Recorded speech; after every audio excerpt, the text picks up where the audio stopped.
This video is brought to you by G2A.com. Check out the link in the description for more details. Counter-Strike has been around for a long time, but that doesn't mean that everyone knows everything about the game. In fact, we learn new things every day, and I reckon that some of these things will surprise you. Did you know that if you leave the tutorials on in-game, you can use them to your advantage to help locate the bomb when you're in a smoke grenade? Pretty sneaky, and I doubt that many people actually leave those tutorials on. But maybe they will now, and maybe you should too. But what if you don't want them on all the time? Because let's be honest, sometimes they do actually block your view. Well, all you have to do is make a simple toggle bind to turn it on when you need it on and off when you don't. In my example, I've opened up the console by pressing the tilde key, and then I type bind mouse 4 toggle game instructor _ enable. The command is down in the description below if you want to copy and paste it. So now if I press mouse 4, the tutorials will flick on, and if I press it again, they'll disappear. So if you're in a pinch and can't find the bomb, this tip can be very helpful. You can even use it on some maps to locate which bomb site the bomb is planted at if you can't rely on sound.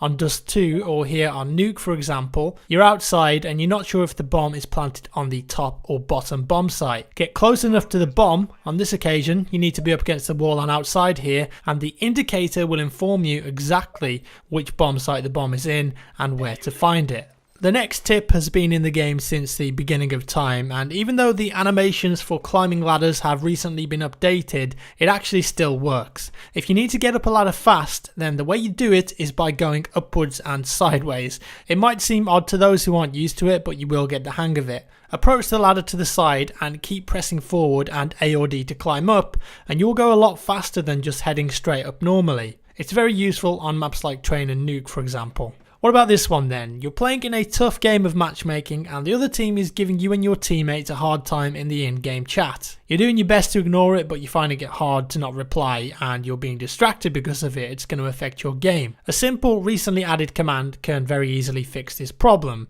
Type cl_mute_enemy_team _1 in the console and it will completely block all types of communication with the enemy team. Once again, that command is in the description if you want to copy and paste it. Another way of doing this with slightly more versatility, if you open up the console and type ignore MSG and then press enter, magic. If you keep entering that command, you'll toggle between 3 settings. Either it will ignore all messages, ignore just enemy chat and keep team chat, and then the final setting for it will set it back to normal. I've used this plenty of times in matchmaking. Unfortunately, in CSGO, it is inevitable that you'll come across toxic people. Now this is more of a little factoid than a tip, but did you know that the terrorist Molotov is actually slightly more powerful than the CT's incendiary grenade? Well, it is. They both do the same amount of damage against unarmored opponents at 25 DPS, damage per second, but against armored opponents the incendiary actually drops down to 17 DPS,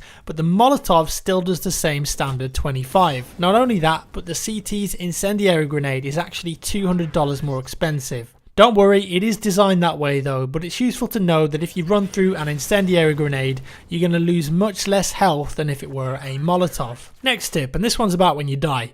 When you die, you don't just drop everything you had and leave a massive pile of gear all over the floor. You've probably noticed this already. If you had a primary weapon, that's the weapon that you're going to drop, but you won't drop your pistol. If you didn't have a primary and just had a pistol, then that's what you'll drop instead. Defuse kits will always drop if you're carrying them as CT, but for both teams only one of your own grenades will actually drop. The grenade that will drop will be the one that's in the first grenade slot, so an HE if you've got a full assortment of grenades. Defuse kits, grenade and even weapons can be shot around too and will be affected by physics. However, if the bomb is dropped, that will always remain in the same place it was dropped. You can't shoot it around and hide it in corners. A small pirate tip incoming now. Have you missed the boat for being a pirate? Well, have no fear, you can live your life on the seas.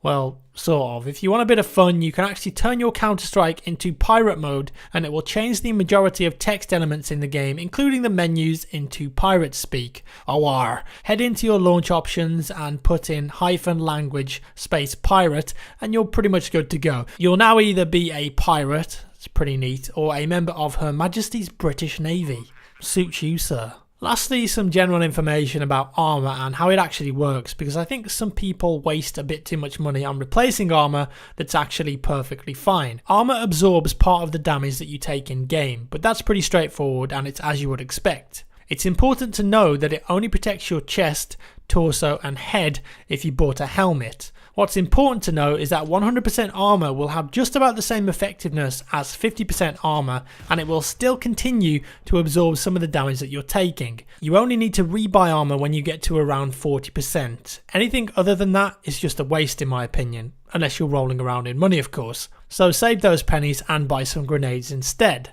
As a side note, it's important to know that even if you've got head armor and 100% normal armor, some weapons will still kill in one shot to the head. The AK-47 for example, it's pretty deadly. Sometimes as CT, if you know that the terrorists have AKs, then you're probably better off just saving your money and not buying head armor. So there we have it. Hope you enjoyed that video guys. Give me a thumbs up if you did. As always, thank you so much for watching and I'll see you in the next one.